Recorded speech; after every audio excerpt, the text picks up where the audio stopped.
Claro.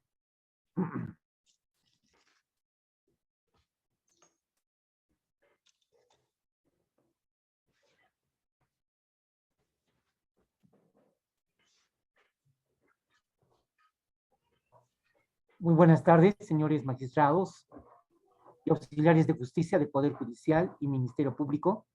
El día de hoy tenemos una conferencia a la cual gentilmente ha tenido a bien acompañarnos la doctora Romy Chan. La conferencia de hoy trata de personas, aspectos dogmáticos y cambios normativos. Permítanme hacer una breve presentación de nuestra expositora. La doctora Romy Alexandra Chan Cont es abogada, egresada de la Pontificia Universidad Católica del Perú, es máster universitaria en Derecho Penal por la Universidad de Salamanca, España, doctora en Derecho por la Universidad de Salamanca, España, profesora de Derecho Penal en la Pontificia Universidad Católica del Perú desde el año 2006, profesora de Derecho Penal en la Universidad de Lima desde el año 2020, profesora de la Universidad del Pacífico desde el año 2020, ponente de diversas conferencias sobre Derecho Penal y Procesal Penal a nivel nacional e internacional, es docente de nuestra Academia de la Magistratura y ha tenido a bien colaborar el día de hoy con el desarrollo de esta conferencia. Trata de personas, aspectos dogmáticos y cambios normativos. Muchas gracias, doctora Romy. Muchas gracias, querido Arturo, por la presentación y muchas gracias, amigos y amigas, por conectarse, sobre todo para hablar el día de hoy de este tema tan interesante como es la trata de personas, ¿no? Tema que además ha venido sufriendo algunos cambios normativos y tema que lamentablemente azota a nuestro país, pero que no es perseguido o por lo menos no se visualizan condenas, estadísticas que realmente reflejen, creo yo, la real dimensión en la que este delito ataca a nuestro país, ¿no? Yo me he permitido, si les parece bien a ustedes, proyectar algunas diapositivas para poder hacer el tema más ágil. Y no se preocupen que, como está previsto, al final vamos a dejar unos minutos para que también puedan hacer ustedes llegar sus comentarios, inquietudes, preguntas y, por supuesto, cualquier crítica, ¿no? Que toda crítica siempre es bien recibida. Entonces, bueno, lo primero a tomar en cuenta en torno a, en torno a este delito, ¿no? Es una primera aproximación. Y yo creo que una primera aproximación necesariamente tiene que hacernos reflexionar como respecto al concepto de la trata de personas, ¿no? La trata de personas pues se resume de alguna forma como la explotación de un ser humano por otro ser humano. Yo creo que eso es lo que hace tan grave esta conducta, tan reprochable este delito, ¿no? Es básicamente el comercio de seres humanos. Eso es lo que implica la trata de personas, ¿no? Un comercio por el que, perdón, se paga para que una persona sea captada y llegue a un destino final. Por eso muchos dicen que la trata de personas es realmente sinónimo al concepto o a lo que entendemos por la esclavitud moderna. Según la Oficina de las Naciones Unidas contra la Droga y el Delito, más o menos son unos 2,5 millones las víctimas de trata. Pero se calcula que ojo, en todo el mundo, ¿no? Pero se calcula, ojo, que por cada víctima identificada, o sea, por cada una de estas 2,5 millones de personas, realmente existen 20 víctimas más que no se han logrado identificar.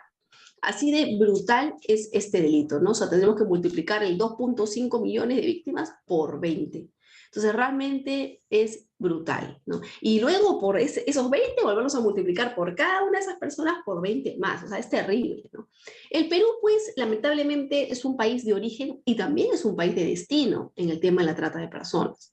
Y eso ha generado muchas organizaciones internacionales que busquen combatir este mal, muchas ONGs, como por ejemplo destaca CHS Alternativo, ¿no? Y bueno, en general, mucho apoyo buscando la lucha, el combate contra este delito, ¿no? Es un delito que además está muy arraigado y fíjense ustedes que cualquiera diría, por ejemplo, en época de cuarentena, ¿no? Que muchos delitos más bien disminuyeron su tasa delincuencial. No, curiosamente, este es uno de los delitos, fíjense ustedes, en donde incluso en la época de cuarentena empeoraron las cifras, o sea, se recrudeció todo, ¿no? Se mantuvo. Por ejemplo, a través de exhibiciones de mujeres a través de cámaras web, de niños, de menores, o sea, realmente un tema terrible, ¿no? Y bueno, este es el tipo penal, de esto estamos hablando, de esta comercialización de seres humanos. Por eso nosotros podemos decir que la trata de personas va siempre a suponer una grave vulneración de derechos humanos. su perpetración va a suponer un aprovechamiento de la vulnerabilidad de las víctimas, al punto tal que muchas veces esas víctimas, respecto de quienes está realizando una violación a su vida, a su libertad, a su dignidad, a su igualdad, a su derecho a la igualdad, no ser discriminados, a la seguridad personal, entre otras cosas, ni siquiera se van a reconocer o se van a autoanalizar como víctimas, sino más bien van a pensar o van a querer, en el fondo, considerarse como personas normales que no son víctimas de absolutamente nada, ¿no? Incluso muchas mujeres, cuando se han detectado casos de prostitución, claramente trata de personas, las víctimas han sido la peor herramienta que el fiscal ha podido tener en un proceso penal, ¿no? O sea, la peor prueba que haya podido presentar, porque todas más bien decían, no, nosotras no somos víctimas de trata y nosotros hemos estado trabajando a cambio de una retribución económica que es totalmente válida, ¿no? Y eso además tiene una explicación psicológica también, ¿no? Y es curioso además también que cuando hablamos de trata, el grupo principalmente afectado sean mujeres, niñas, adolescentes, ¿no? Lo que claro, no implica que no se afecten otros grupos, pero básicamente ese es el grueso. Y bueno, cuando vemos trata también, la vulneración de derechos va a ser una constante que se va a encontrar antes, durante y después, ¿no? En todo el proceso que acompaña el tema de la trata de personas, ¿no? Por eso, pues, amigos, amigas, la necesidad de tratar al fenómeno de la trata como un problema de derechos humanos es evidente, ¿no? Es evidente y requiere no solo el tratamiento, la lucha a nivel de un Estado, sino a nivel de varios Estados de manera conjunta, ¿no?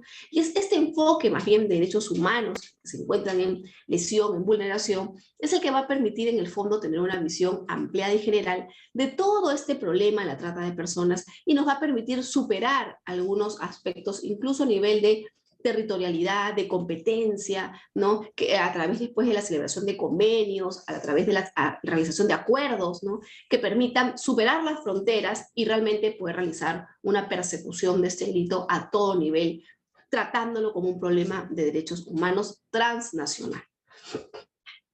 Nosotros vamos a ver ahora una evolución normativa, ¿no? Primero en el plano internacional, porque como les decía, ese es un delito que afecta y que va más allá de solo la frontera peruana, ¿no? Y lo primero, cuando hablamos de la evolución normativa en el plano internacional, no se preocupen que luego vamos a ver la evolución en el plano nacional, del tipo base, de las agravantes, para luego mirar algunos aspectos dogmáticos en torno básicamente al bien jurídico y a los elementos subjetivos distintos del dolo, ¿no? Esa va a ser la secuencia. Vamos a empezar por una evolución normativa en el plano internacional, en el plano nacional, luego vamos a evaluar algunos aspectos dogmáticos, ahí nos vamos a enfocar en el bien jurídico y en los elementos subjetivos distintos del dolo. No vamos más allá porque lamentablemente en 1 hora y media eso es difícil, ¿no? Entonces yo, bueno, no se preocupen, dejarle este material, estas diapositivas con nuestro querido Arturo para que pueda compartirlo. Perdón, pero voy a lo he tratado de colocar todo en la diapositiva para que ustedes lo puedan luego revisar con más detalle, pero voy a enfatizar en algunos aspectos de ellas para que no nos vaya a ganar el tiempo, ¿no? Entonces, bueno, lo primero, en el plano internacional, lo primero que tenemos que observar, apreciar, es el protocolo de Palermo. El protocolo de Palermo es el protocolo, como ustedes saben, para prevenir, reprimir y sancionar la trata de personas. Y fue aprobado por la Organización de Naciones Unidas, por la ONU, en el año 2000. En el Perú, el Estado peruano lo aprobó mediante una resolución legislativa, la 27527, en octubre del 2001, pero entró en vigencia recién en el 2003, luego de que fue ratificado por el Decreto Supremo 088 del 2001 RE, ¿no? Lo importante de Palermo es que en su artículo 3 define con claridad qué debe entenderse por trata de personas. Y además, ojo, digo lo importante porque nuestro legislador peruano ha recogido, ha regulado esta figura de una manera muy similar a como se ha hecho en este dispositivo internacional, lo cual hace que tenga cierta prevalencia, hace que tenga pues cierta importancia y además que se ve pues no su influencia en nuestra normativa, ¿no? Este protocolo además, ojo, va a complementar a la Convención de las Naciones Unidas contra la Delincuencia Organizada Transnacional y además también, ojo, va a ser considerado un instrumento base para la estructuración de la respuesta de los diferentes estados frente a este problema de la trata de personas, ¿no? Recordemos pues que producto de este convenio también, ¿no? Y producto de este protocolo, de esos acuerdos internacionales, hay 4 obligaciones centrales que un Estado asume cuando se trata de la lucha contra la trata.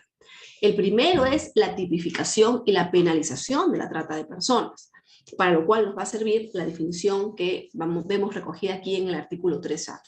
Pero en segundo lugar está también la asistencia y protección de las víctimas, que es un aspecto en el cual en el Perú no hemos invertido, pienso yo, los recursos que realmente son necesarios para esto. Lo tercero es el tema de la prevención, que debe ir de la mano con la lucha contra la trata, lo cual también es algo que el Perú no ha implementado, diría yo, de manera satisfactoria de un 100%, por decir un porcentaje, ¿no?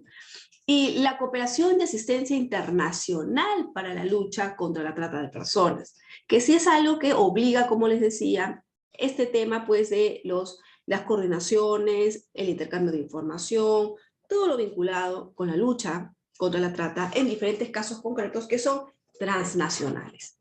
Fíjense ustedes, el artículo 3A define la trata de personas como que dice: por trata de personas se entenderá la captación, el transporte, el traslado, la acogida o la recepción de personas recurriendo a la amenaza o al uso de la fuerza u otras formas de coacción, al rapto, al fraude, al engaño, al abuso de poder o de una situación de vulnerabilidad, o a la concesión o recepción de pagos o beneficios para obtener el consentimiento de la víctima o de una persona que tenga autoridad sobre otra, con fines de explotación. Esa explotación incluirá como mínimo la explotación de la prostitución ajena u otras formas de explotación sexual, los trabajos o servicios forzados, la esclavitud o las prácticas análogas a la esclavitud, la servidumbre o la extracción de órganos. Van recordando ustedes el tipo inicial de nuestro Código Penal, muy parecido. Si ustedes se dan cuenta, este protocolo define la trata a través de 3 elementos, ¿no? El comportamiento, la conducta, que son las actividades que se realizan para poner a la víctima en una situación de explotación. Los medios, ¿no? Que son las formas o los métodos usados para engañar a la víctima o doblegar su voluntad. Y por último, el propósito o fin, que básicamente alude a los objetivos de explotación de la víctima. Sobre esto vamos a regresar en un cuadro que yo he preparado, una diapositiva más adelante, ¿no? Pero básicamente ya Palermo nos plantea esta división entre conductas, medios y fines que hasta el día de hoy se usa en nuestro ordenamiento jurídico. Pero sigamos avanzando, fíjense ustedes. Palermo además también, si bien nos da una definición de lo que es trata, lo que no hace es definir, indicar qué se entiende por explotación. Y esto no es fortuito, esto se hace a propósito, porque lo que se busca es darle margen a los diferentes países respecto a la interpretación y definición de este concepto de explotación. Porque se habla de fines de explotación, pero no se dice qué cosas se entiende por explotación, ¿no? Sobre esto, pues, un grupo en el 2010, un grupo de trabajo que fue creado por la Conferencia de las Partes en la Convención de Naciones Unidas contra la Delincuencia Organizada Transnacional, en una sesión que se realizó en Viena, una sesión de trabajo que se realizó en Viena en enero del 2010, creó un documento que fue denominado Análisis de algunos conceptos básicos del protocolo contra la trata de personas. En ese documento, ahí sí se estableció de manera expresa que el concepto de explotación no fue materia de una definición legal internacional, justamente porque lo que se quería era darle mayor flexibilidad a los diferentes países en el entendimiento y en la aplicación de las diferentes formas de explotación que se podrían presentar. Esto con la finalidad, por supuesto, de poder capturar la mayor cantidad de formas de explotación que podrían surgir en un país, que y además iban a variar de acuerdo a cada lugar, pues en función a la práctica, al contexto social, ¿no es cierto?, a todo lo que a las costumbres, a las problemáticas propias de cada estado, ¿no? Por eso se dijo, oye, hay una lista de supuestos de explotación, pero caramba, finalmente esa lista queda abierta a los constantes cambios que puedan surgir en la criminalidad a nivel mundial.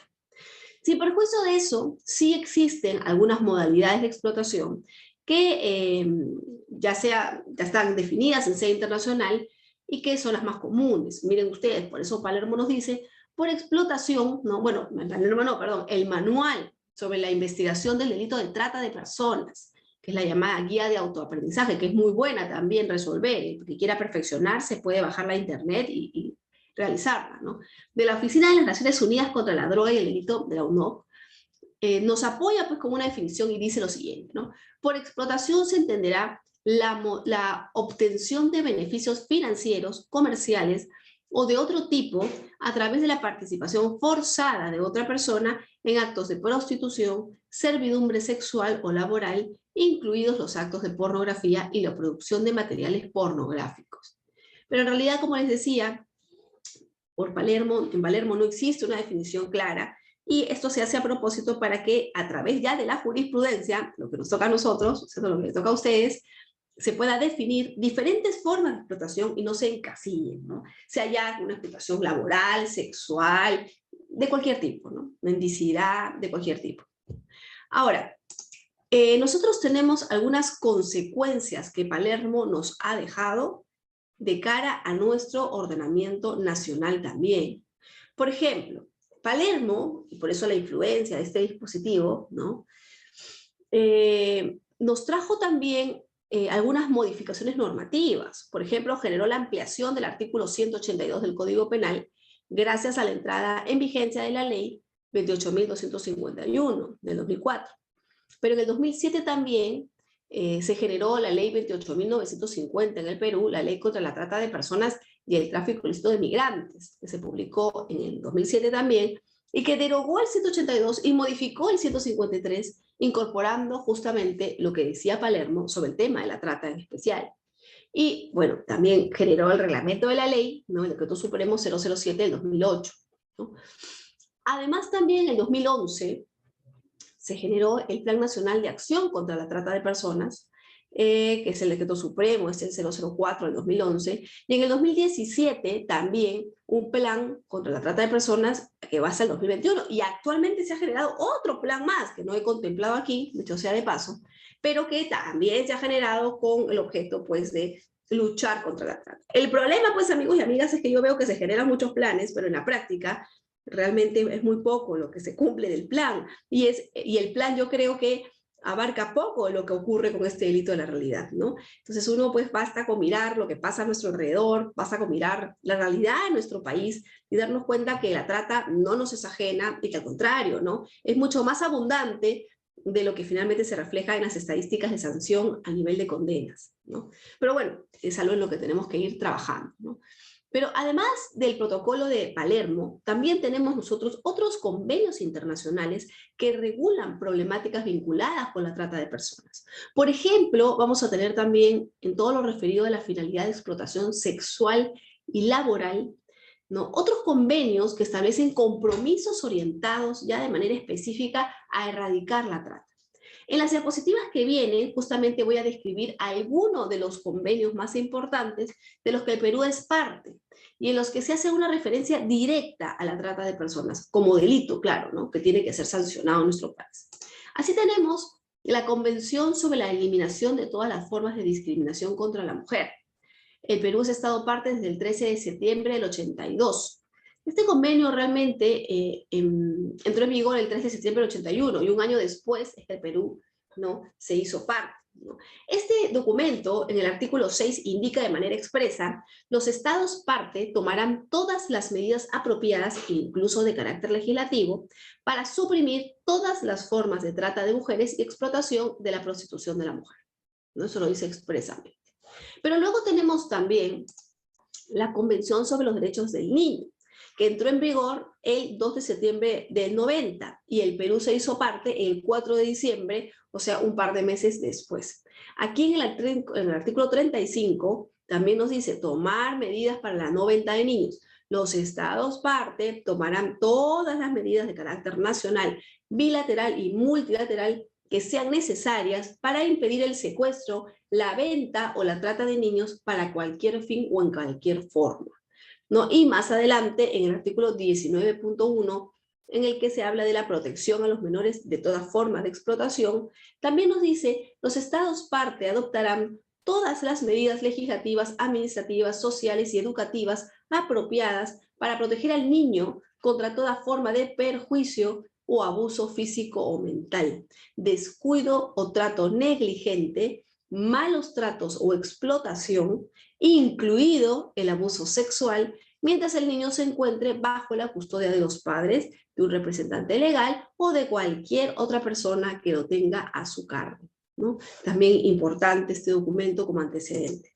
Luego también tenemos el convenio 182 de la OIT, relativo a las peores formas de trabajo infantil, que entró en vigencia en el año 2000, el 19 de noviembre, pero el Perú se hizo parte un par de años después, el 10 de enero del 2002, ¿no? Este documento, en el artículo 3, prohibía las peores formas de trabajo infantil y la acción inmediata para su eliminación. Así establecía, ¿no? A los efectos del presente convenio, la expresión las peores formas de trabajo infantil abarca a todas las formas de esclavitud o las prácticas análogas a la esclavitud, como la venta y la trata de niños, la servidumbre por deudas y la condición de siervo, y el trabajo forzoso u obligatorio, incluido el reclutamiento forzoso u obligatorio de niños para utilizarlos en conflictos armados.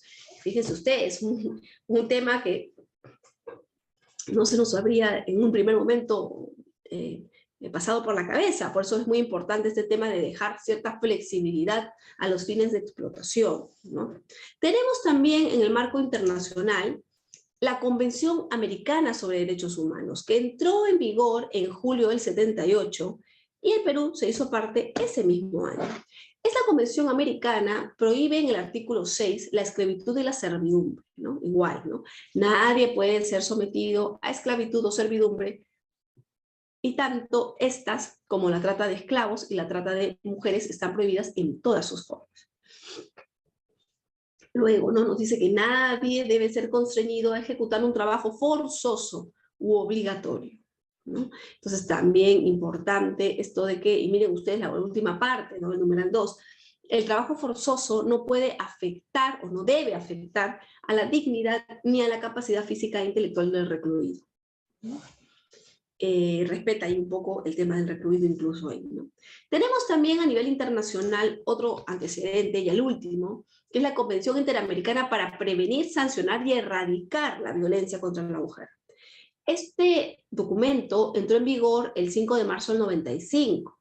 El Perú se hizo parte el 2 de abril de 1996. Y aquí en el artículo 2 se dice expresamente que se entenderá que violencia contra la mujer incluye la violencia física, sexual y psicológica, ¿no? Que además, miren ustedes, que tenga lugar dentro de la familia o unidad doméstica o en cualquier otra relación interpersonal, ya sea que el agresor comparta o haya compartido el mismo domicilio que la mujer y que comprende, entre otros, violación, maltrato y abuso sexual. También nos pone en el punto B que tenga lugar en una comunidad y sea perpetrada por cualquier persona y que comprende, entre otros, violación, abuso sexual, tortura, trata de personas, lo dice expresamente, ¿no? Prostitución, ¿no? Y bueno, muchos otros más. Esto, pues, amigos, en el plano internacional. Son los convenios más importantes que además se pueden citar, se suelen citar también cuando se resuelven casos vinculados a la trata porque generan cierta obligatoriedad en la regulación de esta figura en nuestro país. Pero tenemos también a nivel ya del plano nacional toda una regulación bastante singular y que además ha seguido todo un cambio, ¿no? Ha sufrido todo un cambio, todo un desarrollo. Vamos a empezar primero, bueno, yo les decía, por algunas acciones que fueron implementadas a partir de las normas internacionales, ¿no? Ya habíamos hablado del Decreto Supremo 002, pero también, perdón, de la ley 28.950, del decreto supremo, el reglamento de la ley, ¿no es cierto?, de los planes nacionales contra la trata, del día de la trata, ya saben ustedes, 23 de septiembre, ¿no? Pero luego, en el 2014, incluso salieron algunas normas, como es la ley 30.251, que perfeccionó la tipificación del delito de trata de personas, reformulando el 153, ¿no? Y bueno, siempre de la mano esto con algunas políticas vinculadas con el tema de la política criminal que se va a hacer contra este delito, ¿no? Luego también, bueno, hay una influencia fuerte que se sufre a partir, ¿no?, del decreto supremo 001 del 2016, que aprobó el nuevo reglamento de la ley 28.950 y creó una comisión multisectorial también de naturaleza permanente, ¿no?, contra la trata. El decreto supremo 005 del 2016, que aprobó el protocolo intersectorial también para la prevención y persecución de este delito, el Plan Nacional contra la Trata del 2017 y la ley que fortalece la implementación de espacios de acogida temporal para víctimas de trata de personas. Nosotros nos vamos a concentrar a continuación, porque claro, no podemos ver cada uno de estos puntos a detalle por el tiempo que nos gana, nos vamos a concentrar en las normas que definen el marco constitucional, así como también las que han marcado la evolución del tipo penal de trata de personas actual, ¿no?, que tenemos en nuestro país. Veamos. Referente constitucional. El referente constitucional de este delito está en el artículo 2, numeral 24, literal B de la Constitución, que nos dice que toda persona tiene derecho a la libertad y a la seguridad personales y que, por tanto, no se permite forma alguna de restricción a la libertad personal, salvo casos previstos por la ley, y que están prohibidas la esclavitud, la servidumbre y la trata de seres humanos en cualquiera de sus formas. Noten ustedes este vínculo importante que de saque podemos encontrar en nuestra Constitución entre la trata de personas y la Constitución y la libertad, regulada en el artículo 2, numeral 24 de la Constitución. Al punto tal, pues, que inicialmente se partía del supuesto de que este delito protegía a la libertad, ¿no?, una de las formas de la libertad. Vamos entonces a mirar la evolución normativa de ese tipo base. Lo primero, pues, que hay que tomar en cuenta es que inicialmente se protegía únicamente a menores y no se hacía mención expresa a la trata de personas. La versión original del artículo 153 del Código Penal del 91 sancionaba o decía: el que promueve, favorece o ejecuta el tráfico de menores será reprimido, ¿no?, con pena de 2 a 6 años. Tráfico de menores. Más adelante, en mayo de 1994, el 20 de mayo, se publicó la ley 26.309, la que trajo algunos cambios. Se incorporó a los incapaces de valerse por sí mismos, se describió en qué consiste el tráfico, estableciéndose elementos para la configuración del tipo, se estableció como finalidad la económica, pero no se hizo mención expresa a la trata de personas, y básicamente se dijo esto de aquí. 153. Retención o traslado de menor de edad o de persona incapaz. El que retiene y traslada de un lugar a otro a un menor de edad o a una persona incapaz de valerse por sí misma, empleando violencia, amenaza, engaño u otro acto fraudulento con la finalidad de obtener ventaja económica o explotar social o económicamente a la víctima, será reprimido con una pena de 4 a 10. ¿No? Con una agravante por agrupación criminal en el segundo párrafo. De manera paralela, ojo, al 153, se tipificó el artículo 182 del Código Penal, el que sí sancionaba la trata de personas, pero limitándose a indicar lo siguiente: el que promueve o facilita la entrada o salida del país o el traslado dentro del territorio de la República de una persona para que ejerza la prostitución será reprimido con pena privativa de libertad no menor de 5 ni mayor de 10 años. La pena será no menor de 8 ni mayor de 12, ¿sí?, si media alguna de las circunstancias agravantes enumeradas en el artículo anterior. Este artículo estaba incorporado en el capítulo 10, llamado proxenetismo, pero del título 4 de los delitos contra la libertad, o sea, siempre en el marco de bien jurídico, libertad. Pero el 8 de junio del año 2004, me acuerdo porque es el día de mi cumpleaños, el 8 de junio de 2004, se publicó la ley 28.251, que amplió el 182 y lo amplió a los supuestos de prostitución. Así, en ese año, se cambió el tipo penal para establecer el que promueve o facilita la entrada o salida del país o el traslado dentro del territorio de la República de una persona para que ejerza la prostitución. Pena de 5 a 10 años. Y la agravante, bueno, establecía en el segundo párrafo, ¿no? Cuando básicamente era cuando la gente era el padre o la madre o el tutor o el curador, ¿no? Obviamente, ¿no? Esto justamente se hizo debido a la ratificación y aprobación de Perú del Protocolo de Palermo, que estuvo vigente desde el septiembre del 2003. Pero ojo, como que mucho apuro no tuvimos, porque eso estuvo vigente desde septiembre del 2003 y esto fue en junio del 2004. Estamos, o sea, casi un año después, ¿no? Casi un año después, ¿no? Más adelante, el 16 de enero del 2007, se publicó la ley 28.950. Esa ley derogó el 182 y trajo los siguientes cambios. Contempló expresamente la trata de personas en el artículo 153.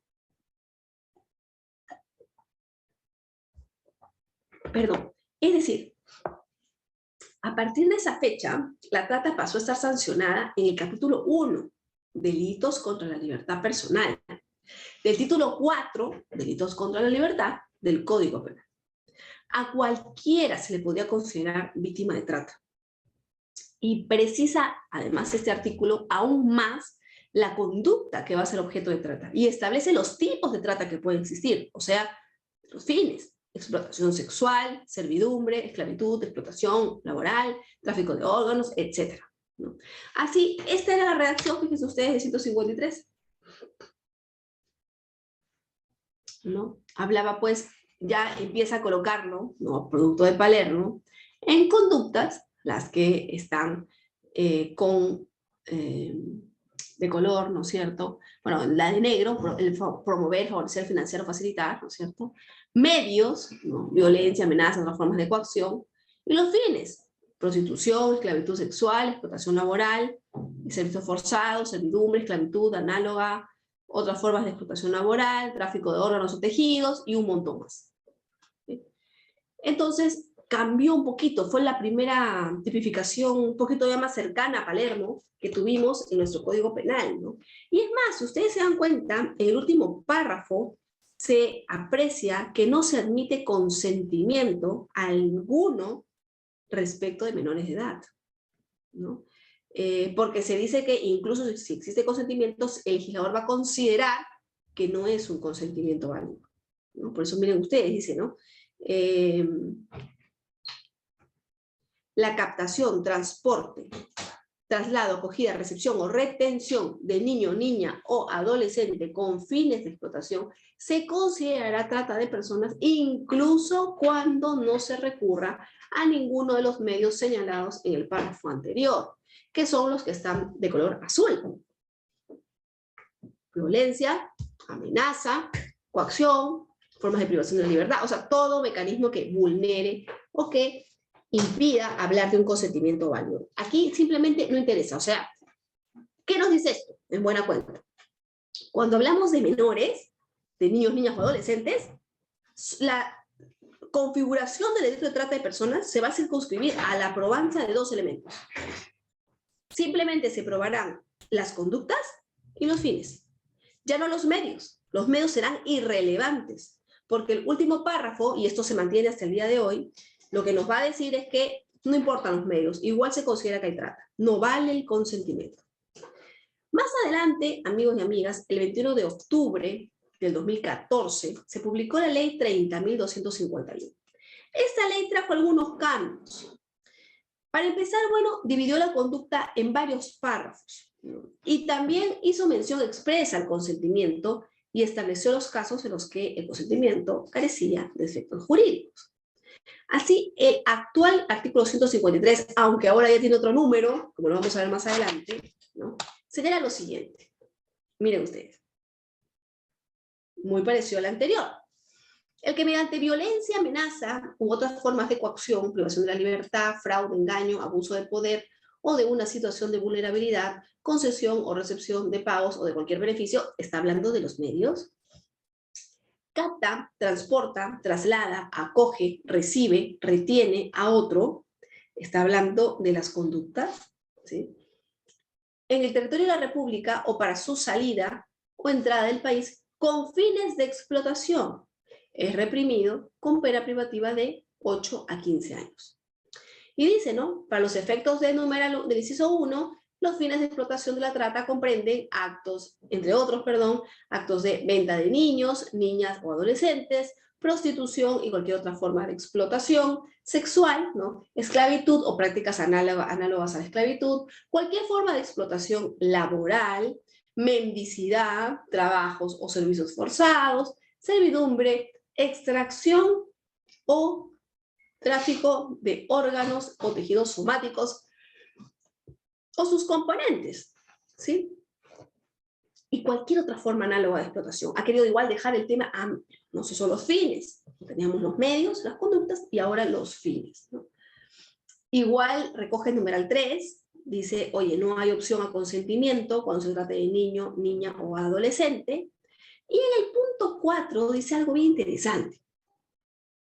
Dice, el consentimiento dado por la víctima mayor de edad a cualquier forma de explotación carece de efectos jurídicos cuando la gente haya recurrido a cualquiera de los medios enunciados en el inciso 1. Básicamente lo que está diciendo es que si existe engaño, violencia, formas de coacción, privación de la libertad, fraude, abuso de poder, todo lo que viene, no se considera que no hay consentimiento. A mí me parece que esto es redundante, porque es evidente que en esos casos no hay consentimiento. O sea, si hay violencia, amenaza, coacción, obviamente no hay consentimiento. El problema es que en el punto 1 mencionan otro detalle. O sea, está clarísimo que cuando hay violencia, amenaza, abuso de poder, engaño, fraude, aprovechamiento de situación de vulnerabilidad, no hay consentimiento. Pero también dice concesión o recepción de pagos o de cualquier beneficio. O sea, si yo le pago a una persona por tener relaciones sexuales, ¿tampoco hay consentimiento ahí? No existe posibilidad alguna de que una mujer o un hombre, finalmente, ¿no?, puedan disponer de su libertad sexual a cambio de un pago de manera válida, existiendo consentimiento. Y pareciera que ese punto sí no quedó muy claro, porque pareciera lo que nos dice este artículo es que no lo hay tampoco.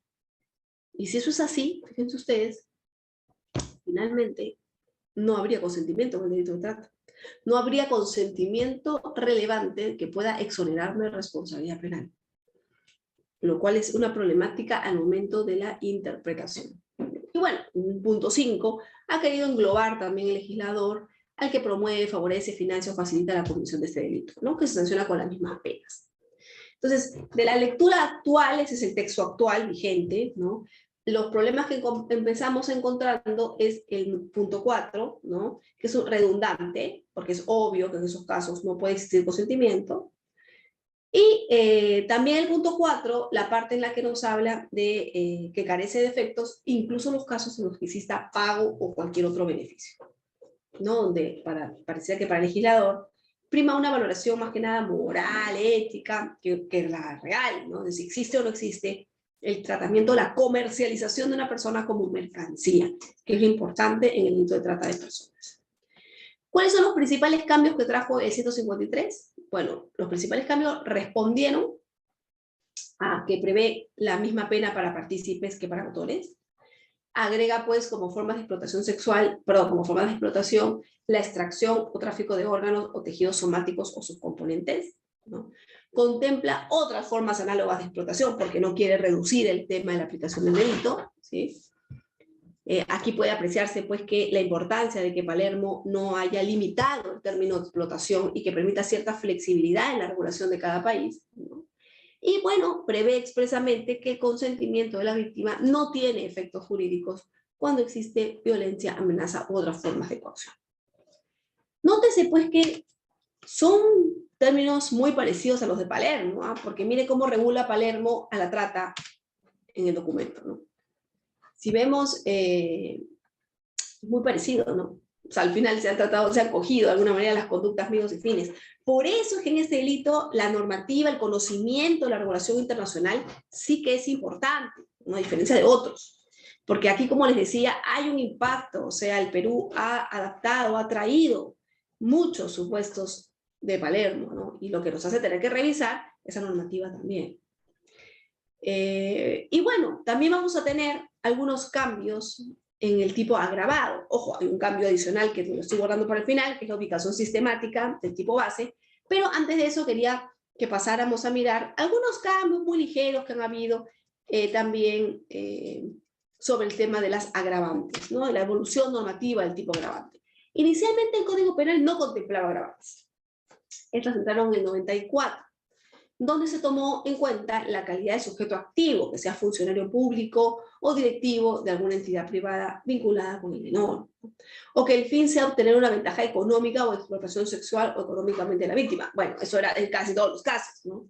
Así pues, el 153A señalaba como forma agravada el abuso de cargo de persona vinculada con menores o personas incapaces, ¿no? Y tenía como agravante al funcionario o servidor público y los directivos de las entidades privadas vinculadas especial o vínculos especiales o genéricamente con menores o personas incapaces, ¿no? Y bueno, también se hablaba pues del hecho de, como les decía, realizar el delito con la finalidad de obtener algún tipo de ventaja económica o explotación, o explotar, ¿no? Explotación social o económicamente a la víctima, ¿no? Este artículo 153A fue modificado por la ley 28.950 en enero del 2007. Básicamente, esta nueva norma trajo una división de las agravantes en dos grupos.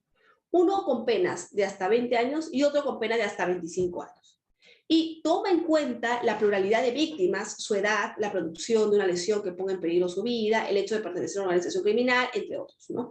Así, miren ustedes, acá está el 153A, que hoy no se llama 153, pero es el mismo texto. ¿Sí? Que dice, la pena será no menor de 12 ni mayor de 20 años cuando, más inhabilitación, claro, cuando el agente comete el hecho abusando del ejercicio de la función pública, es promotor, integrante o representante de una organización social, tutelar o empresarial, ¿no? Aprovecha la condición y actividades para perpetrar el delito, hay pluralidad de víctimas, que, ojo, en esos casos es casi todos, o sea, casi todas las víctimas de trata deberían ser agravadas, ¿no? La gente tiene entre 14 y 18 años, y así una serie de componentes, como por ejemplo también que el hecho sea cometido por 2 o más personas. Es que con este nivel de agravantes, es que todo acto de trata debería ser agravada, ¿no? Porque no hay manera de, en verdad, es bien difícil hacer un acto de trata donde no hayan más de 2 personas, ¿no? Pero bueno, es así como el legislador ha querido regular.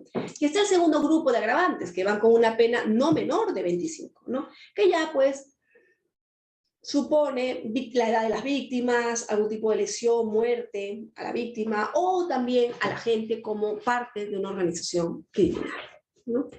El primer grupo de agravantes fue recientemente modificada, les comentaré, ¿no? En marzo de 2021 se agregó a la víctima que se encuentra en estado de gestación. Y quedó así, finalmente, ¿no? Lo azul es lo que se ha generado, o el cambio que se ha generado, ¿no? Lo demás se ha mantenido igual. Y si nosotros viéramos un cuadro estadístico sobre el tema de las personas con sentencia condenatoria por este delito de trata, tipo básico de agravantes, encontraríamos esto, ¿no? Fíjense ustedes, 2012, 10 casos de trata de personas, 13 sentencias de casos o de personas condenadas, ¿no? Por agravada, ¿no? En el 2018, que es lo último que tenemos, ¿no? Hablamos pues de 50 casos de formas agravadas y 18 de forma simple. Y del 2019 a agosto del 2021, les contaré que han habido aproximadamente 118 sentencias condenatorias, lo cual no es mucho. O sea, si lo vemos, caramba, y decimos, oye, pero en el Perú hay muchos casos de trata, no es evidente. Bueno, no se reflejan, como les decía, en la realidad. Y eso es un tema que tenemos que corregir. ¿Qué más, amigos y amigas? La ubicación sistemática en nuestro Código Penal. Y me he guardado este punto al final, porque si bien hemos estado hablando del 153 y 153, lo cierto es que hay algunos cambios que se han hecho en la ubicación. Ojo, no en el texto ya es el que hemos visto, pero sí en la ubicación del delito de trata de personas. Y eso ha generado una serie de complicaciones dogmáticas en torno a la delimitación del bien jurídico protegido. Inicialmente, en el Código Penal del 91, era el artículo 182, dentro del delitos contra la libertad, en el capítulo de proxenetismo. En el 2007, se habló ya del 153, con su tipo base y agravadas, y igual se mantenía dentro del título cuarto, delitos contra la libertad, en el capítulo 1, que eran delitos contra la libertad personal.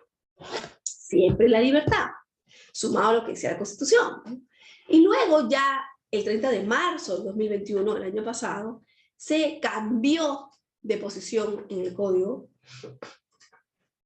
y hoy en día está regulado el mismo contenido, el 153, pero en el artículo 129A, ¿no? Tipo base, y 129B, formas agravadas. Dentro del título 1A también, delitos contra la dignidad humana, y el capítulo 1, trata de personas. O sea, se ha creado en nuestro Código Penal un título denominado delitos contra la dignidad humana. Y esto ya desde el bien jurídico, para mostrar la complejidad de este delito, ha generado una serie de complicaciones en torno a, y aspectos dogmáticos, ¿no? Problemáticos, en torno al delito de trata de personas y en especial al bien jurídico protegido.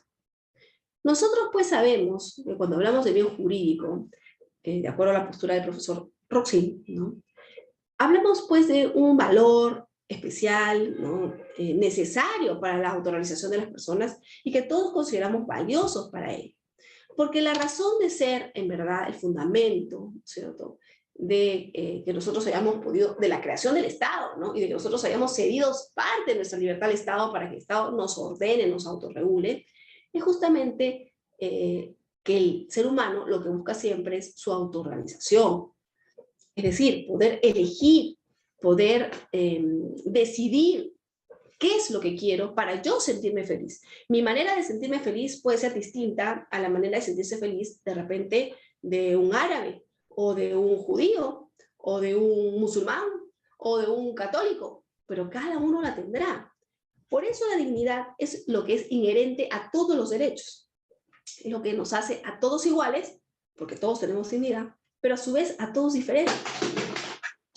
Algo hay por allí, pero a su vez todos diferentes, porque todos tenemos derecho a elegir en función a nuestras consideraciones, a nuestras experiencias personales, a lo que llamamos nuestra ética personal.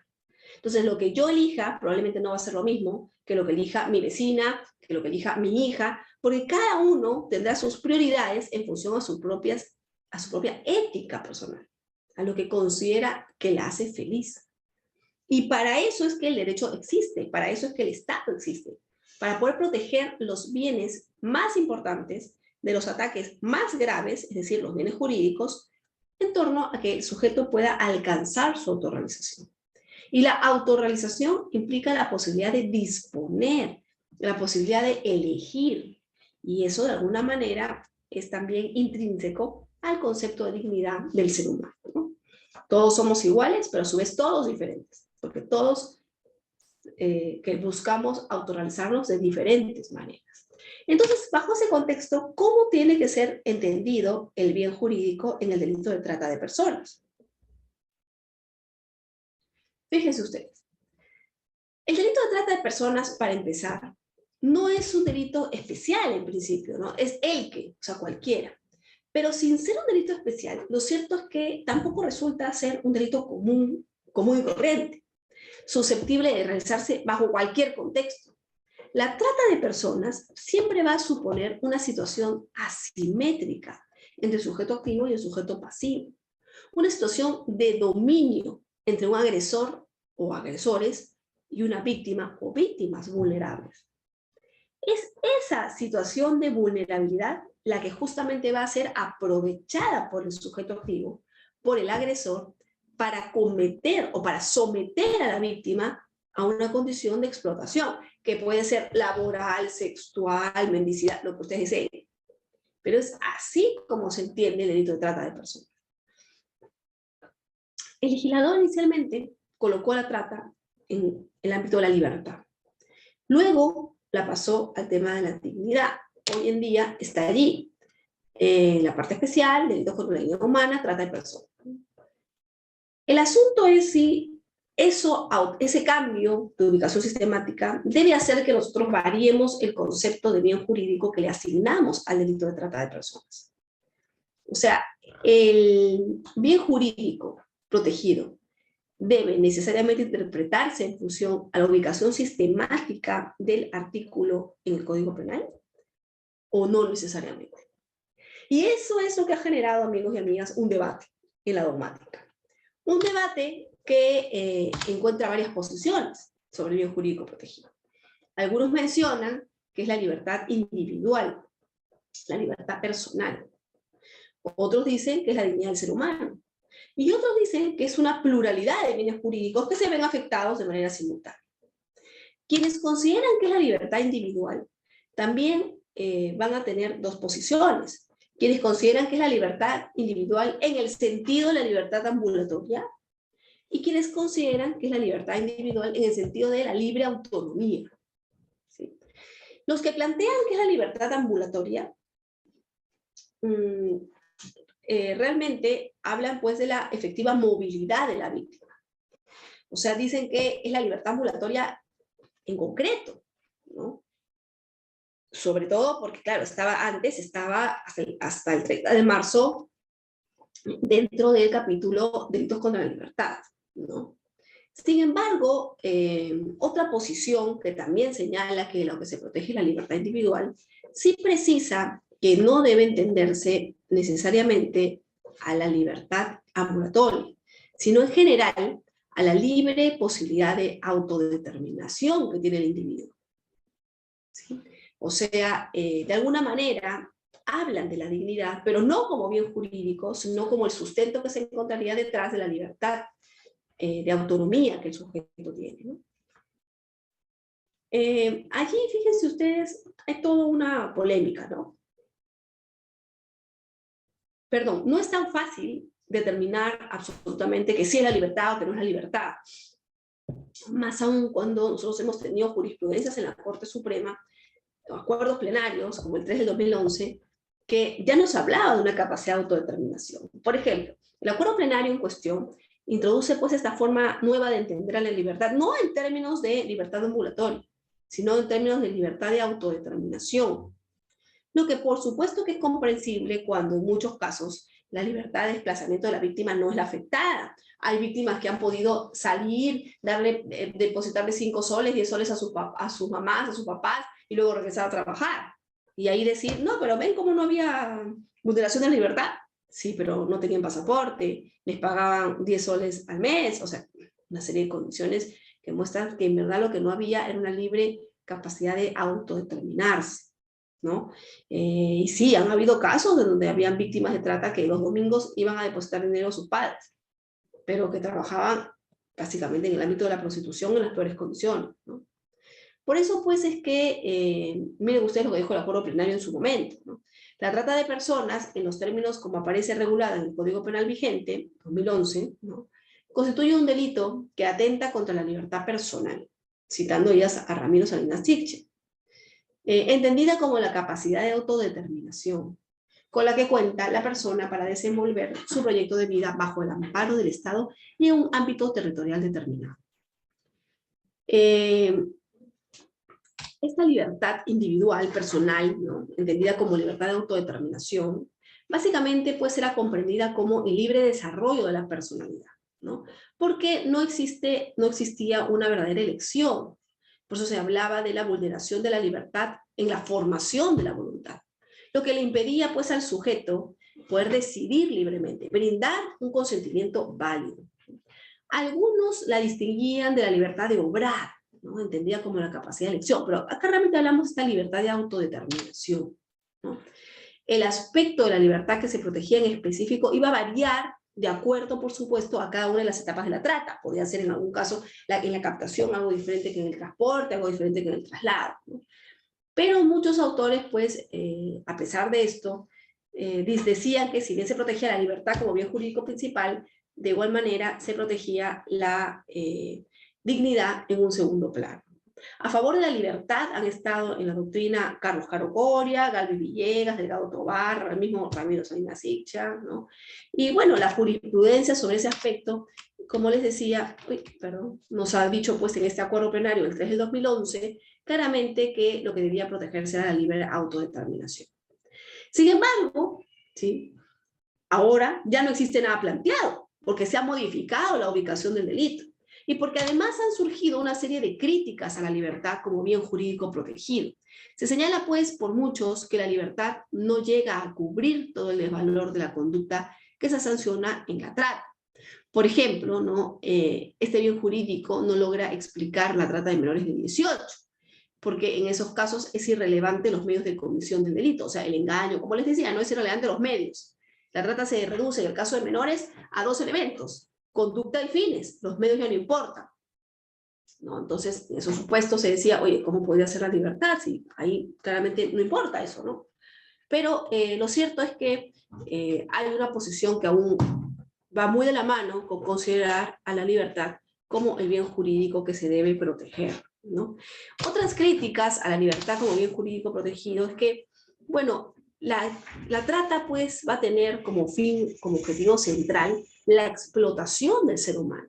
Ese es el fin central. Y decir que el bien jurídico es solo la libertad ambulatoria o la libertad de autodeterminación general, algunos señalan que implica desconocer el desvalor que genera los fines de la trata, ¿no? Por ejemplo, en casos de trata sexual, trata laboral. Y por eso surgen, amigos y amigas, una postura que ha llevado a que justamente exista este cambio o esta modificación en la ubicación sistemática del Código Penal, que es la dignidad del ser humano. A favor de esta posición, por ejemplo, están el profesor Iván Montoya Vivanco, el profesor Peña Cabrera Freire, ¿no?, quienes consideran que si bien la dignidad humana es el presupuesto de todos los derechos fundamentales, o sea, está presente en diferente intensidad en todos los bienes jurídicos, también posee un contenido específico y autónomo, ¿no? Por ejemplo, para la autora Alonso Álamo, una española, existe pues un remanente, ¿no?, lo específicamente humano, que podría ser menoscabado, o sea, la dignidad, con independencia pues de que se atente o no contra la vida, o contra la libertad, o contra la intimidad, ¿no? Y ese remanente justamente es para esta profesora eso diferente que constituiría lo esencial de la naturaleza humana. Y eso es lo que dice, se ataca con la trata de personas al cosificar o instrumentalizar a la persona, ¿no? Humillar a la persona de alguna manera. En el Perú, el profesor Montoya, Iván Montoya Vivanco, dice que la trata de personas describe más bien un proceso que implica justamente un atentado o un riesgo de atentado al núcleo fundamental de la personalidad humana, porque lesiona o puede lesionar no tanto alguna de las manifestaciones en donde se expresa la dignidad, como la vida, la salud, la libertad, la autonomía, el honor, ¿no es cierto?, sino aquel aspecto en donde tales manifestaciones no cubren necesariamente, o no son cubiertas necesariamente por esta interpretación de la libertad como autodeterminación, ¿no? Entonces, no llega a cubrir supuestos donde se instrumentalizan a la persona, se codifica a la persona. Y por eso, pues, es que se dice que cuando se habla de bien jurídico en la trata, debemos hablar, dicen estos autores, de la dignidad entendida como la esencia de la persona, la condición misma de la persona, el contenido esencial de la personalidad humana, ¿no?, que es aquello que se rebaja, o sea, que hace que se rebaje la condición personal de la víctima a márgenes de degradación, ¿no? Porque hablamos, como les decía, de una comercialización de las personas, ¿no?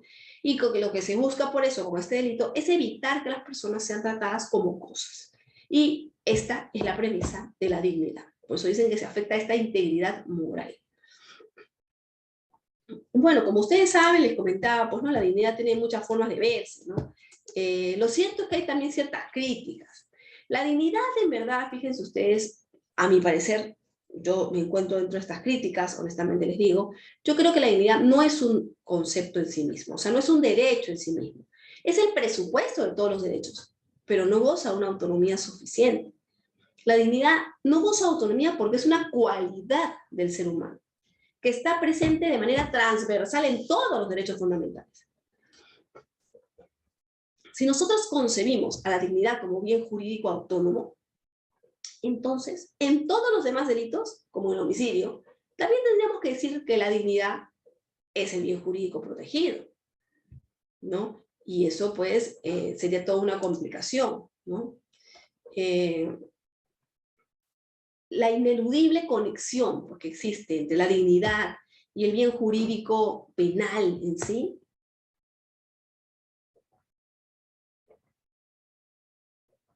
hace que no sea posible lesionar el bien jurídico si es que no imposibilito o afecto primero la dignidad. Entonces, no hay mucho sentido en considerar la dignidad como un bien jurídico autónomo.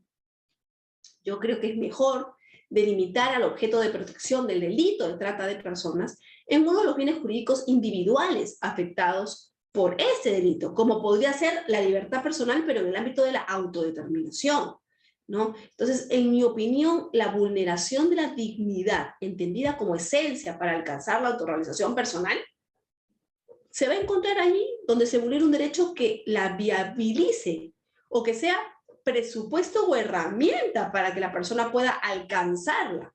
Pero no podemos decir que existe una vulneración directa ni autónoma de este concepto, de este bien jurídico, de este presupuesto realmente bien jurídico que se llama dignidad, ¿no? La manera de afectar a la dignidad siempre es a través de algún derecho fundamental que se deriva de ella, pero no de manera directa. Pero bueno, es una postura que se ha venido desarrollando más ahora que se ha hecho un cambio de sistemática, de ubicación sistemática del artículo concerniente a la trata de personas, ¿no? Y tenemos también algunas posturas pues que son híbridas, ¿no? Que hablan de una pluralidad de bienes jurídicos en la trata, ¿no? Y se dice pues que en la trata de personas se afecta una pluralidad de bienes jurídicos que van a depender de la modalidad de trata. O sea, el fin de explotación que exista en cada caso concreto, ¿no? Pero que con la trata, cuando menos, lo que va a existir siempre va a ser un atentado a la libertad. Lo que no va a impedir que se puedan afectar otros bienes jurídicos, como por ejemplo la vida, la integridad física, la salud, la libertad de integridad sexual, la libertad de trabajo y otros, ¿no? Problema con esta posición es que, claro, es un poco difusa, ¿no? Porque el bien jurídico va a cambiar en función a cada supuesto de trata en concreto. Y normalmente el bien jurídico no cambia en un tipo penal específico, ¿no? Entonces ahí viene un poco la crítica, ¿no? Por ejemplo, se dice, ¿no? En la trata de explotación, con fines de explotación sexual, o sea, el bien jurídico será la libertad sexual, pero cuando se habla de explotación laboral, ¿qué será la libertad laboral? Y así sucesivamente, ¿no? Entonces, esos cambios a algunos también les suena un poquito algo que no cuadra ahí, ¿no? Si queremos decir cuál es el bien jurídico, en verdad no hay respuesta, amigos y amigas. Les he planteado yo las diferentes posiciones porque no hay nada resuelto. De hecho, no hay ninguna jurisprudencia que se haya dado que haya tomado ya posición, como se hizo en su momento con la libertad de autodeterminación, ¿no? Aunque hay una corriente fuerte, como les decía, que plantea que deba ser considerada la dignidad como bien jurídico protegido. Posición de la que discrepo, pero bueno, ahí va el debate abierto. Más cosas sobre la dignidad. Bueno, elementos de tipo objetivo. Como les decía, muy importante identificar conductas, medios y fines. Este cuadrito es bien importante, ¿no? Cuando hablamos de conductas, hablamos de la captación, el transporte, el traslado, la acogida, la recepción y la retención. No me alcanza el tiempo para entrar a definir cada uno de estos verbos rectores, pero son los verbos rectores por los cuales se aprecia que se harán estas conductas. Cuando hablamos de medios, hablamos de todos los que están ahí, con la problemática que ya les había explicado, que existe respecto de la concesión o recepción de pagos o beneficios para obtener el consentimiento de la persona, ¿no? Y cuando hablamos de fines, bueno, hablamos de todos los que están allí y muchos más que puedan existir, ¿no? Importante tener en cuenta que cuando hablamos de conductas, fíjense ustedes, tenemos conductas muy parecidas a Palermo, por no decir las mismas, ¿no? Nuestro Código Penal añade una conducta típica adicional que no está contenida en Palermo, que es la retención de otra persona en el territorio de la República o para su salida o entrada del país con fines de explotación, ¿no?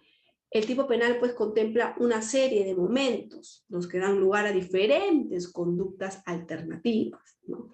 Basta, ojo, recuerden, con que se presente una sola de las conductas típicas junto a los medios y fines que se exigen en el tipo penal para afirmar que se configura la conducta típica de delito de trata de personas. No tienen que darse todos, no tiene que haber captación, transporte, traslado, acogida, reducción de personas, ¿no? Obviamente, ¿no? Cuando hablamos de los medios, en realidad estamos hablando de los mecanismos empleados por el sujeto activo para viciar o suprimir la voluntad de la víctima con la finalidad de explotarla. Irrelevantes por completo cuando hablamos de consentimiento de menores, cuando hablamos de trata de menores. Pero bueno, también, fíjense ustedes, por eso se los planteo, porque es importante tomar en cuenta Palermo para resolver sobre este tipo de delitos, ¿no? Miren ustedes la coincidencia que existe, una vez más, entre Palermo y el Código Penal vigente, ¿no? Si nosotros vamos al cuadro estadístico del INEI, miren en el Perú cuáles son los medios utilizados. Engaño, ¿no? Engañar, captar, trasladar, retener, ¿no? Pero acá en el Perú es engaño, ¿no? Miren, primero en la lista. Seguido por la concesión o recepción de pagos, ¿sí? Amenaza, privación de la libertad, fraude, violencia, abuso de poder y otros. Importante mirar el tema del engaño y el tema del pago, ¿no? Que como les digo, hace que en muchos casos de adultos prácticamente se quede fuera el tema del consentimiento, porque ya no sería una posibilidad, ¿sí? Tenemos luego los fines. Fines, ya saben ustedes, concepto de la UNOD sumamente amplio. Hablamos en general de fines de explotación, ¿no? Venta de niños, niñas o adolescentes, prostitución, cualquier forma de explotación sexual. Eso dice el Código Penal, ¿no? Esclavitud o prácticas análogas, cualquier forma de explotación laboral, mendicidad, trabajos o servicios forzados, servidumbre, extracción o tráfico de órganos o tejidos somáticos, o sus componentes humanos, cualquier otra forma análoga de explotación. Aquí los podemos resumir, si desean. Básicamente tenemos fines de explotación sexual, laboral y otros fines, entre los que se encuentra el tema de la venta de niños y los órganos. Si se dan cuenta, nuestro Código Penal abarca más supuestos que los previstos en Palermo, lo cual no es mal. Es el reflejo de la flexibilidad que el legislador internacional le deja a este concepto, ¿no? Si miramos un cuadro estadístico en el Perú, fíjense ustedes, los más comunes se reflejan en los temas de un nightclub, ¿sí? Prostíbulos, servicio doméstico, también había un buen número en el 2018, ¿sí? En el periodo de enero a mayo de 2019 hay 56 denuncias que se registraron también por temas de nightclub, ¿sí? Sí, igual prostíbulo, ¿no? Y así sucesivamente, ¿no? No les pongo estadísticas más recientes porque lamentablemente no las hay. Y también, de paso, aprovecho en decirles que hay toda una problemática en el Perú respecto al tema de las estadísticas, porque hay muchas entidades que hacen lo mismo, que sacan el tema de las estadísticas. Entonces, no hay uniformidad. Hasta ahí podemos apreciar esta falta, yo creo, de ganas, ¿no? Que le ponemos al combate de la trata realmente en el Perú. Pero en estos minutos que me quedan, solamente una cuestión, los elementos subjetivos del tipo penal. Nosotros si vemos, la trata exige fines de explotación. Así está el 153 y el ahora 129, ¿no? Siempre hablamos de el que mediante violencia, amenaza, engaño, fíjense usted la parte celeste, siempre es con fines de explotación. Siempre los fines de explotación. Y esto, amigos y amigas, no es otra cosa que lo que se llama un elemento subjetivo distinto del dolo. Un elemento subjetivo distinto del dolo, en específico, de tendencia interna trascendente, que hace que la trata sea un delito de intención. Porque además del dolo, se requiere obrar con un ánimo, una finalidad o una intención adicional de lograr un resultado, que justamente es esta finalidad de explotación que tiene el tipo de trata, ¿no? Que lo vemos detallado en el mismo texto del Código Penal. Por eso es importante decir que este es un delito de tendencia interna trascendente y no un delito de tendencia intensificada, que es llamado delitos de tendencia, como por ejemplo el homicidio con gran crueldad, donde también se presenta un elemento subjetivo distinto del dolo, que sería esa gran crueldad o la alevosía, pero que hacen que el sujeto, que la conducta del sujeto, la voluntad, ¿no?, del sujeto activo, tenga un especial carácter de peligrosidad para el bien jurídico, pero no es una finalidad que trasciende la realización del delito. Por eso la diferencia, ¿no? Delito, ojo, como ustedes ya saben,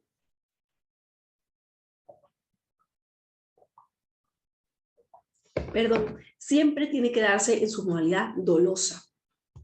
No cabe en la modalidad imprudentes, ¿no? Evidentemente. Y estos elementos subjetivos distintos del dolo son elementos que también tienen que ser probados por el Ministerio Público. No se pueden presumir, porque el dolo en sí mismo no se presume, el dolo se prueba. Y esto es, amigos y amigas, algunos aspectos los más importantes que hemos podido traer sobre el tema de la trata de personas.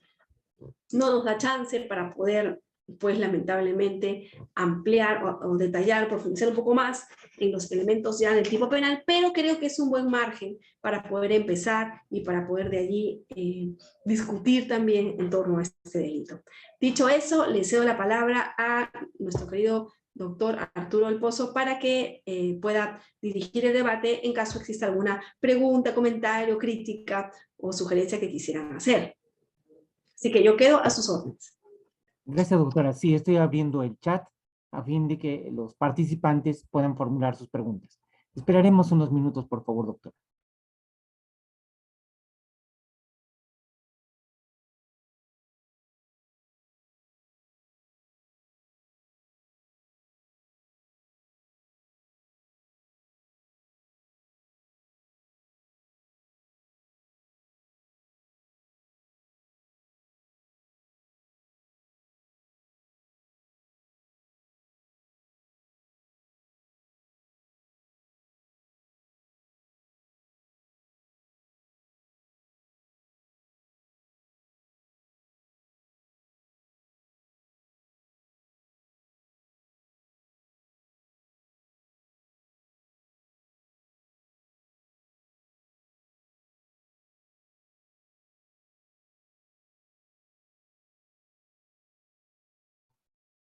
Doctora Romy, tenemos una pregunta del doctor Ciprián Esfort. Dice, ¿el 129J también es un delito de trata de personas? Muy buena pregunta, doctor, muchas gracias por ella. El 129J, para que todos estemos en la misma sintonía, regula el llamado cliente del adolescente, ¿no? Dice, sanciona a el que, mediante una prestación económica o ventaja de cualquier naturaleza, tiene acceso carnal por vía vaginal, anal o bucal, o realiza otros actos análogos introduciendo objetos o partes del cuerpo por alguna de las dos primeras vías con una persona de 14 a 18 años de edad.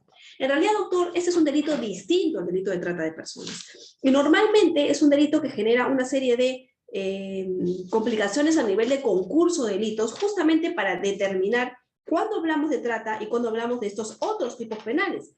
Es más, en igual situación se encuentra el 129C, el 129D, el 129F, el 129E, ¿no es cierto? Y claro, el 129JH, y todos los que generó el legislador con esta la técnica, creo yo, legislativa de ir incorporando letras al final del número del artículo, ¿no? Por haber querido crear este capítulo de delitos contra la dignidad humana. Entonces, no es lo mismo, son supuestos distintos, y más bien su pregunta me da pie a también hacer otro comentario, ¿no? Que da lugar y que refleja por qué tenemos tan pocos casos sancionados por el tema de trata. Es que si ustedes se fijan, a veces es más fácil probar una relación sexual con un menor de 14, que también hay un montón de casos así, que son parte de los actos de trata, que tiene cadena perpetua, que un acto de trata de personas. El problema es que cuando nos inclinamos por esos delitos, en el fondo terminamos dejando a todos los que se encuentran en la red previa de la trata de personas. Y sancionamos finalmente a la parte final, al menos importante en la cadena de mando. Pero claro, es mucho más fácil, es verdad, desde el punto de vista probatorio para el Ministerio Público, inclinarse por esa posición. Y ese es uno de los cuestionamientos y de las cosas que hacen difícil justamente la sanción de este delito. Pero muchas gracias por la pregunta. Gracias, doctora. La doctora Carmen Rosa Osorio nos pregunta lo siguiente. Indica que tenemos bastante normativa en relación a la sanción de la trata. ¿Qué faltaría desde el ámbito de la prevención para hacer frente a este delito? Doctora, yo creo que falta mucho. Para empezar, un tema educativo. O sea, a ver, la trata, si se dan cuenta, implica, como les decía, este aprovechamiento de una situación de vulnerabilidad. Lamentablemente, en el Estado peruano tenemos a muchas personas en situación de vulnerabilidad.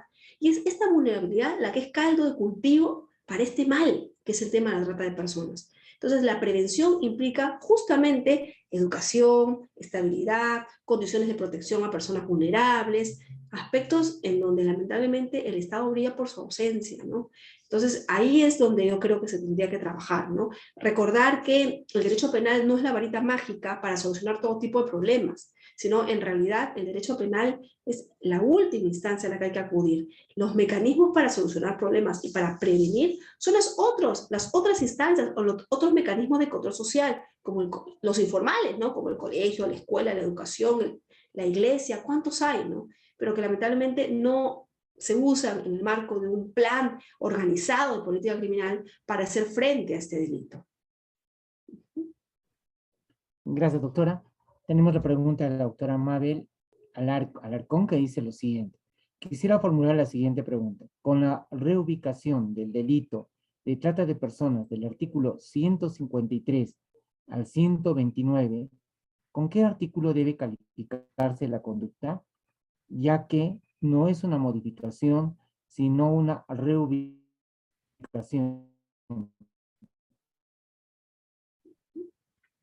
Ahí, doctor, fíjese, lo primero es que ya ha habido un cambio, o sea, el 153 en principio... Puede sentarse el requerimiento. Creo que se entrecortó un poquito, doctor, pero sí logré entender la pregunta, ¿no? Lo que le decía, doctor, es que ahí el tipo penal que hay que invocar es el 129. Si bien lo que había es una reubicación, lo correcto es indicar la ubicación actual, adecuada, correcta, en la que se encuentra la tipificación. Pero ya sabemos que todo lo dicho respecto al 153 es aplicable al 129. El tema es el bien jurídico, porque justamente el cambio de posición de ubicación sistemática hace que también se cuestione el tema del bien jurídico protegido en este delito, ¿no? Y ahí, doctora, en el requerimiento acusatorio, en verdad, lo que usted va a tener que hacer es adoptar una posición, o sea, indicar cuál considera que es el bien jurídico, ¿no? Y de paso, doctor, aprovecho también la pregunta que nos hacía la doctora Angélica, ¿no? A mi criterio, ¿cuál es el bien jurídico protegido? Yo creo que el bien jurídico es la libertad de autodeterminación. Libertad de autodeterminación que está muy vinculada, en verdad, a la disposición que existe sobre nuestros diferentes bienes jurídicos, ¿no? La posibilidad de yo realmente decidir libremente qué es lo que quiero hacer con mi vida. Y ojo que ahí hay que distinguir, porque hay una línea muy delgada, incluso con el tema de la prostitución. Nuestro Código Penal plantea que todo acto de prostitución prácticamente es un acto de trata de personas, porque lo que dice es que incluso cuando hay pago, concesión, recepción de pago, ¿no es cierto?, o cualquier tipo de beneficio económico, ya estaríamos hablando de un tema de trata, y no es necesariamente así. Incluso en Estados Unidos, en otros países, hay ONGs, hay asociaciones que defienden el derecho que tienen las trabajadoras sexuales de realmente poder hacerlo. Hay un reportaje que han sacado aquí en Perú, que recuerdo uno muy, muy ilustrativo además, en la Universidad Católica justamente, ¿no? Donde decían que en la Universidad de Lima y en la Católica había chicas que estudian psicología, que salían, que se dedicaban a prostitución de alto vuelo y que con eso se pagaban sus estudios, gustitos, viajes, ¿no? Y ahí, claro, la pregunta es, ¿realmente ahí podríamos decir, por ejemplo, que hay un caso de trata? Y a mi parecer no, ¿no? Entonces yo me inclinaría más por la libertad en el sentido de libre autodeterminación. Y yo sí no estoy de acuerdo con este cambio normativo que se ha hecho, ¿no? Yo creo que ha generado más bien muchas complicaciones. Gracias, doctora. Espero que ahora sí esté bien mi audio. No sé si Se me entrecorta escucha. todavía un poquito, La siguiente doctor. pregunta. Ya, doctora, a ver, voy a tratar de acomodar un poco mejor. La siguiente, para que no se requieran medios comisivos en caso el sujeto pasivo sea menor de edad. No sé si me escuchó, doctor. Sí, me parece que está vinculado al tema de los menores de edad, ¿no es cierto? A ver, no hay una base Así, normativa los medios que, comisivos. así es, no hay una base normativa que nos indique expresamente que no se requieren medios comisivos. Lo que pasa es que de la lectura del mismo artículo 129, en el último punto, ¿no? Se dice expresamente que, bueno, en el último punto ya no, sino en el punto 4, se dice expresamente que el consentimiento dado por la víctima, perdón, el consentimiento, estoy leyéndoles mal, que es el consentimiento dado por la víctima cuando la víctima es menor de edad, ¿no? es el que quiero aquí leer, ¿no? Dice, para efectos del inciso 1, del punto 2, dice, los fines de explotación de la trata como de personas comprende, entre otros, la venta de niños, niñas o adolescentes, la prostitución y cualquier otra forma de explotación sexual, la esclavitud o prácticas análogas a la esclavitud, y cualquier forma de explotación laboral, mendicidad o trabajo forzoso, ¿cierto? Así como cualquier otra forma de explotación. A ver, perdón, eso estoy hablando de los fines. Y luego nos dice, acá está, en el número 3, perdón, la captación, transporte, traslado, acogida, recepción o retención de niño, niña o adolescente con fines de explotación se considera trata de personas incluso cuando no se recurra a ninguno de los medios previstos en el inciso 1. De eso, doctor, podemos deducir que realmente no se tienen, es irrelevante el tema de los medios comisivos cuando hablamos de menores de edad. ¿Por qué? Porque sea cual sea, ¿no es cierto?, el medio comisivo, igual va a haber trata. No cabe consentimiento. El mismo 129A, si quiere decirlo así, es la base normativa para poder decir cuándo existe y cuándo no existe trata en el caso específico de menores de edad. Ojo, ¿no? Ahí yo creo que por ahí podríamos un poquito encontrar el tema de la razón, ¿no? Ahora, está bastante claro que el legislador ha buscado hacerlo así. O sea, ha buscado de alguna manera, un paternalismo extremo, ¿no? Un paternalismo extremo para justamente proteger a los menores y decir, pues, que en esos casos no va a importar lo que el menor decida, porque finalmente siempre igual va a haber un tema de trata.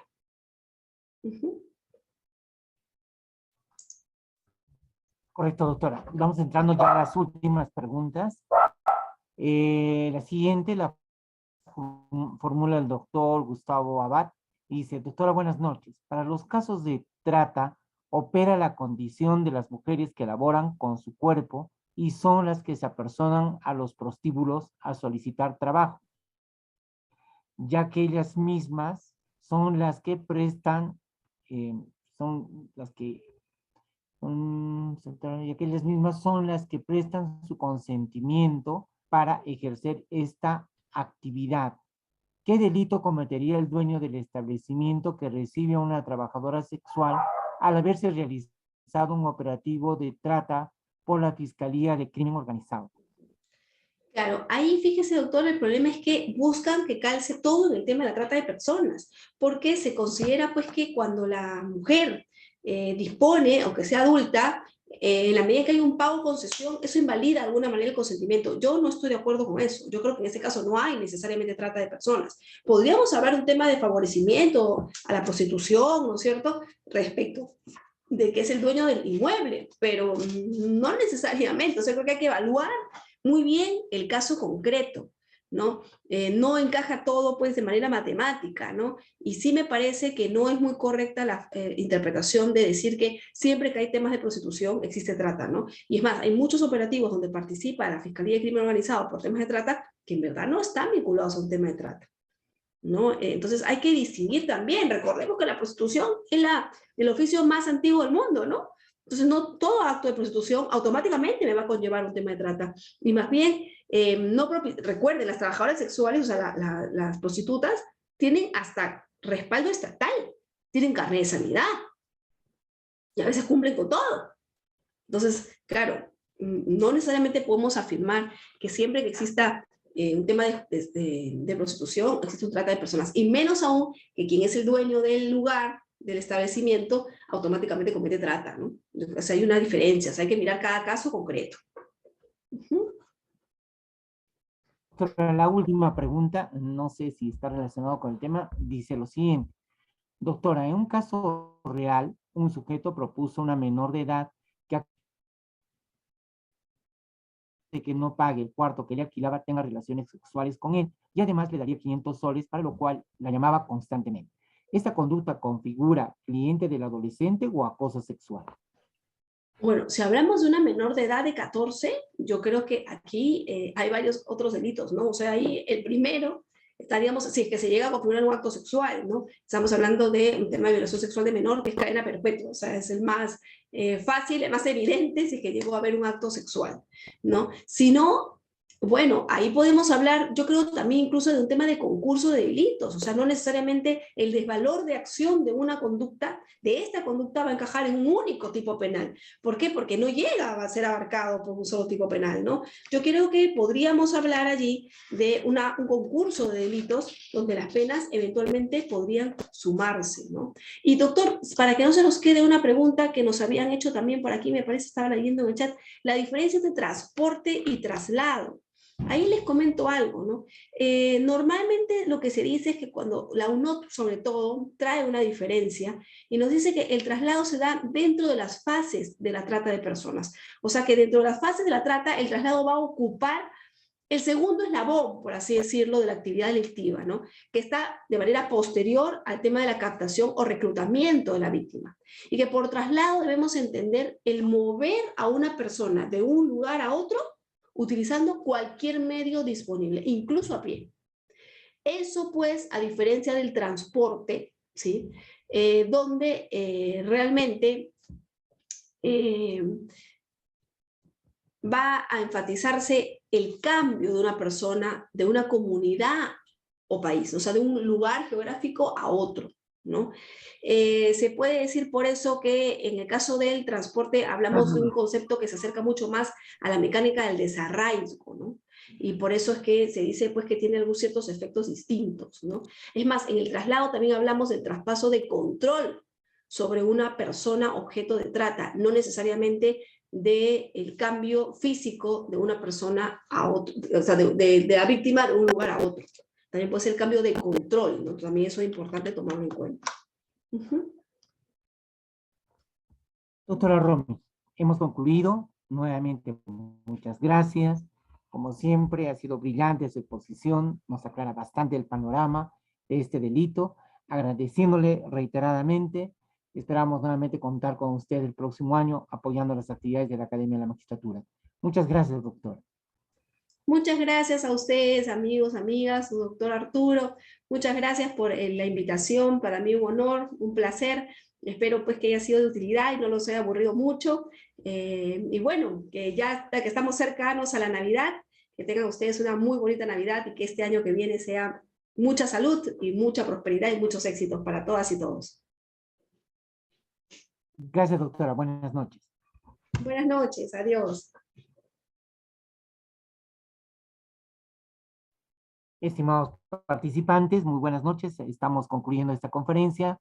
En todo caso, en un plazo de 10 días debemos estar cerrando esta conferencia y tienen que acumular como mínimo de asistencia el 95% para que puedan acceder a vuestra certificación. Muchas gracias a todos por su participación. Buenas noches.